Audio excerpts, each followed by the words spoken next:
Emmanuel Hostin, the husband of The View host Sunny Hostin, has been accused of widespread insurance fraud, and Sunny basically admitted to it on camera. Let's talk about it. Like my husband, operates on someone even though they don't have insurance, and then has to sue health insurance companies to get paid for the work that he's been trained his whole life to do. The true sign of the apocalypse is someone that dumb has a law degree. So that makes Sunny Hostin, who thinks climate change caused the solar eclipse, the dumbest of them all. Sunny Hostin's legal storm just turned into a full-blown Netflix-worthy saga, and Gutfeld and Timpf are front and center, roasting her like it's an open mic night. With a subpoena in hand and her husband's mind-blowing $450 million fraud case making headlines, this scandal's becoming must-watch TV. Gutfeld's punchlines are landing harder than a court summons, while Kat throws shade big enough to eclipse the sun. Meanwhile, Sunny's still on The View, dishing out life lessons with her usual smug air, acting like she's the moral compass of the nation, despite the mess brewing behind the scenes. Ah, you look tantalizing.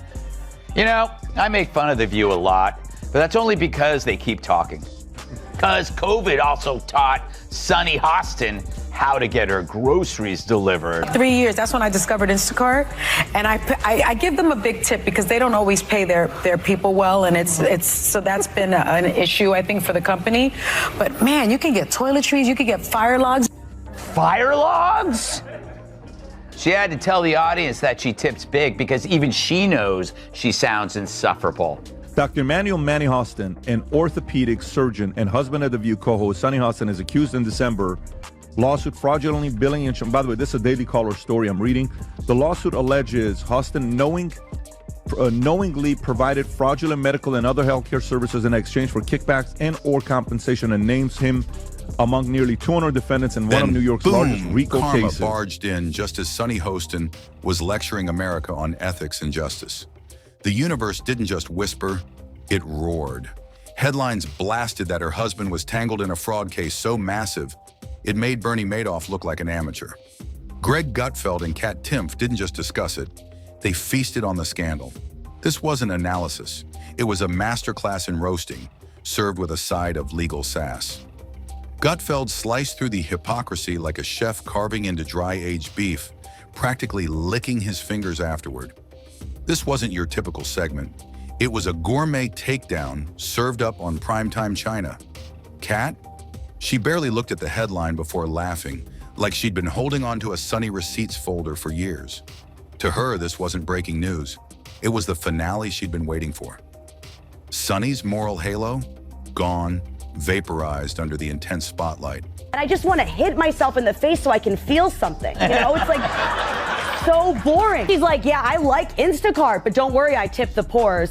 But, you know, Joy, you actually don't like Instacart, and you do like the store. And then Joy is like, yeah, I do. I like to go to the store. I like to walk around and see what's at the store, what I do want, what I don't want. Maybe I want tuna fish, and I just want to hit myself. Let's be honest. If Hypocrisy were a luxury brand, The View would be its global franchise with Sunny Hostin as the regional manager of fake virtue. For years, she's been handing out scolding monologues and ethical lectures like they were buy one, get one free deals at a smug boutique. But now, with her own household embroiled in a Wolf of Wall Street level scandal, she suddenly wants to bow out quietly?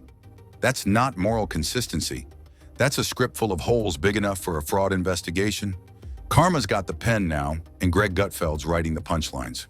Kat? Girl, we've been new. It's about The View. It's become like a medical hospital that displays human misfailure. Like it's like here, let's look at this political oddity. Ah! You know, it's like it really is like the left-wing equivalent of a carnival sideshow, except instead of bearded ladies and fat clowns and two-headed cows. Well, let me rephrase that. But The View is a victim of the sunk cost fallacy. You know, how can you now speak the truth when for years you've been telling lie after lie after lie? Now you're carrying this big bag of rocks around you because it's too harmful for their ego to admit that we really were dishonest. And they could be honest. All they would have to say is, look, we hate Trump so much We were willing to lie about Joe Biden because we felt he was preferable. We thought our lying and our cover-up was on your behalf. Just say that. You're still scum, but at least you're an honest scum. At long last, The View delivered a storyline actually worth tuning in for. If laughter is the best medicine, then Greg Gutfeld and Kat Timpf just prescribed a potent dose strong enough to cure anyone's suffering through the usual cocktail of doom and self-importance the show serves. But this wasn't just roasting, it was an all-out demolition. They tore down The View's throne of moral superiority like it was a flimsy $3,000 IKEA bookshelf. Overpriced, wobbly, and always destined to fall apart. When it all crumbled under the weight of Sunny Hostin's glaring contradictions, Greg and Kat didn't even blink. They kicked back, poured drinks, and toasted to poetic justice. Extra spicy, no chaser. As Sunny's credibility burned to the ground, Greg used sarcasm like a precision weapon, reminding everyone that her years of moral grandstanding were now nothing more than a failed PR stunt. Kat, enjoying the front row seat to this spectacular collapse, didn't flinch. Her disdain for The View deserves its own tax bracket. Without missing a beat, she pitched a new segment, Financial Crimes and Finger Wagging, a guide to having it both ways. A savage jab at the show's preachy hypocrisy. No need for dramatic mic drops, she just laid it out, calmly pointing to The View's failed ethics as the real story. The witch's coven finally shows me some lovin'. Yesterday on The View, yours truly was the subject of conversation. Apparently the broads have no idea who I am, or so they say. Hit it, Gladys. They said that Gutfeld talks about you all the time. Who is he? Really, who is he? I don't watch the show. He has a show. I don't watch the never show. heard of him. Yeah. I guess he's just obsessed with me. No. Next, Joy's gonna say she's never heard of carbs. Seriously, her denial of knowing me is as believable as her red hair. But obsession? I mean, come on, Joy. Where would you even get that idea?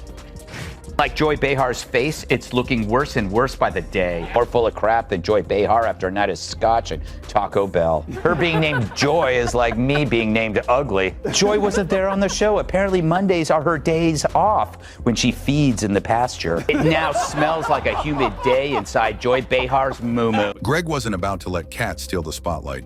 He pitched Sunny's Wheel of Hypocrisy, a giant spinner with options like fraud, privilege, and selective outrage. Every episode, they'd spin to see which scandal they'd conveniently ignore that day. Backstage, total chaos, like a live soap opera run by interns who skipped the crisis PR training. Cue cards went up in flames, teleprompters malfunctioned like a broken lie detector, and producers whispered, "Quick, mention Meghan Markle, anything but the $450 million fraud." And the co-hosts? The same crew who'd slam conservatives, suddenly preaching love, light, and privacy? Classic. All right, Kat, did you ever see such a group? It's amazing how Joy and Whoopi became the smart ones. For me, the most shocking thing about the conversation was how truly boring it was. They're like, well, the cicadas, they're cicadas. Okay, but it was like every 100 years. No, it's every 17 years.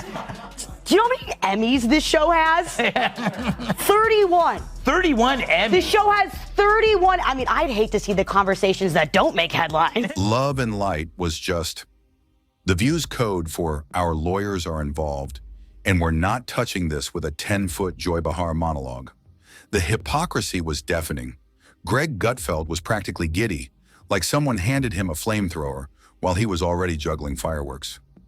Meanwhile, Kat Timpf relaxed like it was The Bachelor Ethics Edition, sipping sarcasm as Sunny's fake virtue unraveled live.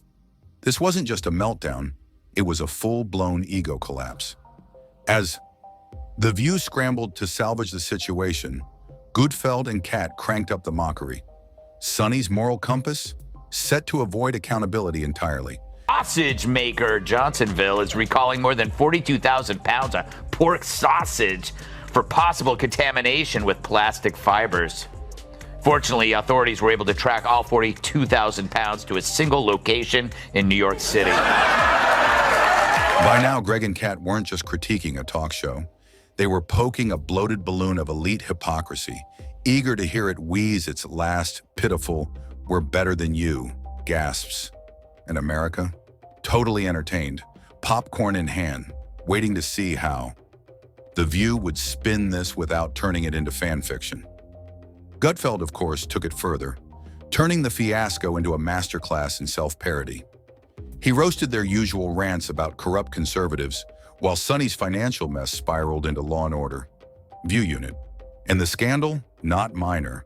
This was Wall Street level impressive. No, I'm also not surprised that there's one part of the video from the show yesterday that you left out. Oh, really? Yeah, can we roll that, please? I don't watch the show that much, but I've seen it. Who is that? Who is that? Greg Gutfeld's one of the hosts of The Five, who, if I don't have anything nice to say, I generally don't say anything at all. I would just say this, his show should be called Cat Timpf, not Gutfeld, because she's the funny one on it.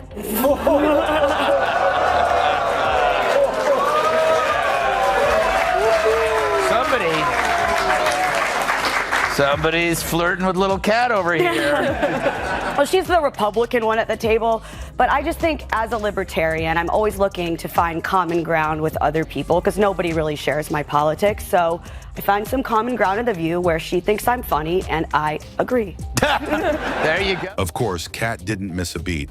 She cut through. The View's silence like a hot knife through butter, pointing out their sudden muteness when one of their own was in deep water. No fiery debates, no impassioned outrage, just awkward, PR-approved love and light fluff. Funny how moral outrage has an off switch when it's a co-host facing scandal. The same show that throws fits when a conservative sneezes in the wrong direction could barely muster a shrug over a $450 million fraud case. No heated debates, no ominous music cues, just a swift shuffle to the next topic like it was a wardrobe malfunction. Imagine if it had been Meghan McCain. She'd have been roasted on the spot with a Bahar rant on the side. But since it's Sunny, radio silence. Greg saw it immediately, calling out the hypocrisy like irony moved to Manhattan. And Kat? She sprinkled sarcasm on the whole thing, extra salty. People have to wonder, where does Sunny Hostin get her opinions? Yeah. Like you said, it's obviously from her husband. She has to tell her what to say on The View, because without it, she's got nothing up there. She's not very bright. But the problem with her is that she went full racist. She injected skin color into a fairly generic behavior seen in all spouses, regardless of skin color. People marry, they listen to each other, they have something in common with them, they share their political views. She just didn't want to upset her husband by saying her husband makes her do everything, and then she'd have to accuse him of being a racist.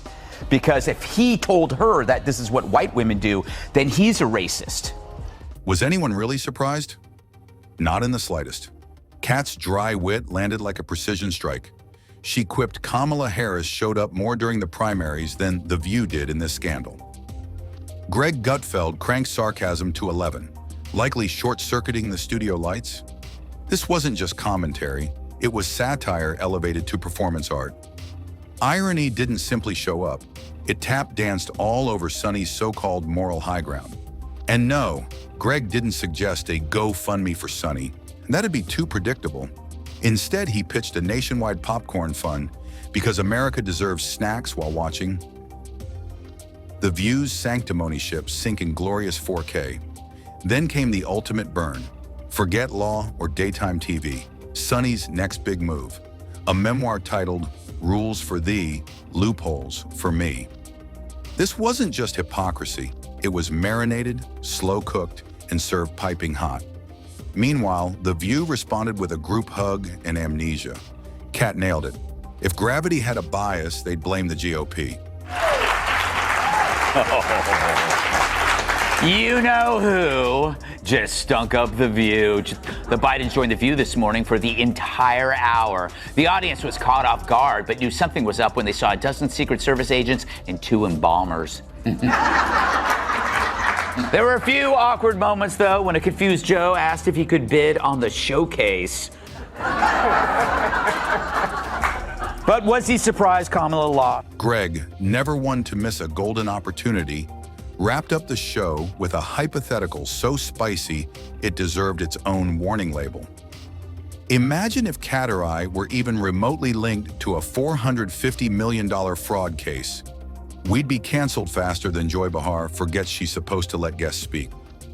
The double standard wasn't just obvious. It was cartwheeling, backflipping, and performing a Broadway routine across America's screens.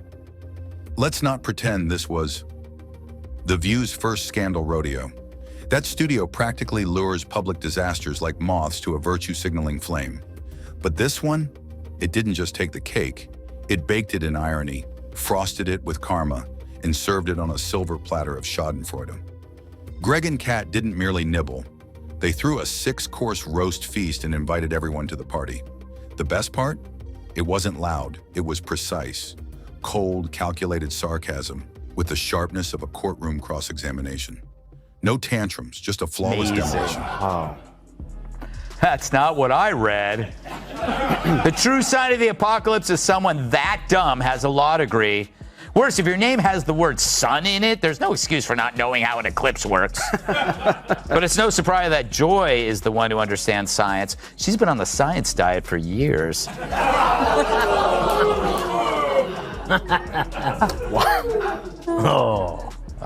They're turning on me. So that makes Sunny Hostin, who thinks climate change caused the solar eclipse, the dumbest of them all.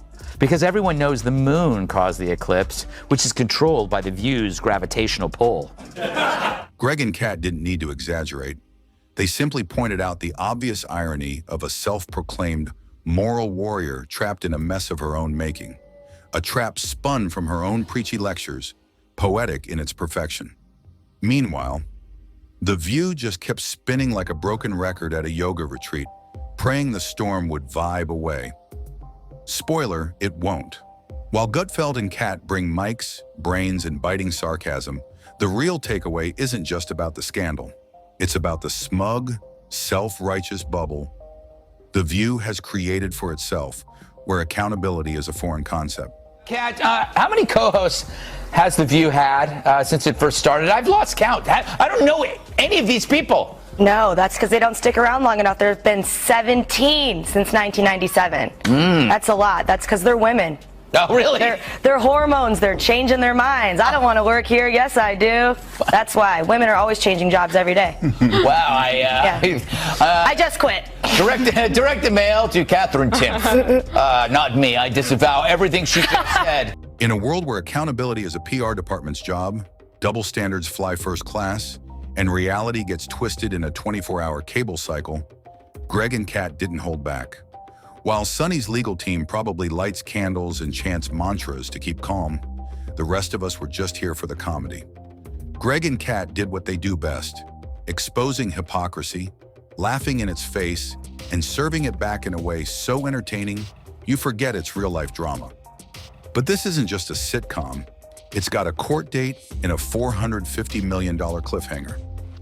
The View might try to sweep it under the rug with fake smiles and fresh cue cards, but thanks to Greg and Kat, this scandal's now etched into the Hall of Hypocrisy, framed under Sunnyside fraud. The jokes are sharper and the facts won't fade. See you next time for the sequel. This show's far from over.